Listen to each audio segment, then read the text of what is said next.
The 1,000 Pound Sisters are getting married. Both Amy and Tammy have now announced on a podcast that they have upcoming weddings to plan for. So this, of course, is Tammy Slaton. Now, Tammy had bariatric surgery and ended up losing almost 500 pounds. She started out over 700 pounds and she's down to in the 200s. Amy also had bariatric surgery. She started out around 400 pounds and she's also down to the 200s. Tammy was married to Caleb, who unfortunately lost his life due to obesity complications.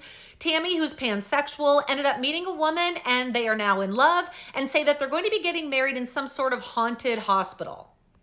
Amy was also married to Michael, who she has 2 young boys with. But Amy met another man named Brian, who is quite a bit older than her.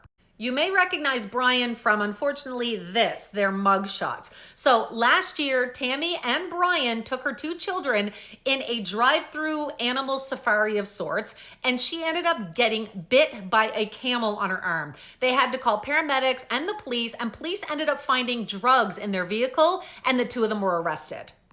They're going to be getting married on Halloween. Apparently, the 2 of them have a strong love for horror movies. We don't know if it's going to be this year, but everyone's assuming that. The first episode of 1,000 Pound Sisters aired this week, and in the previews for this upcoming season, they are going to show what happened at this drive-through animal safari. It is going to show the camel bite and what exactly took place.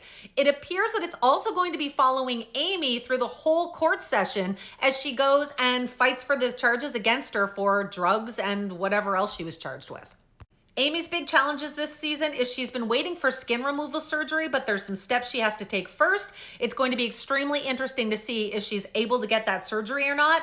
Most of her right now is all skin.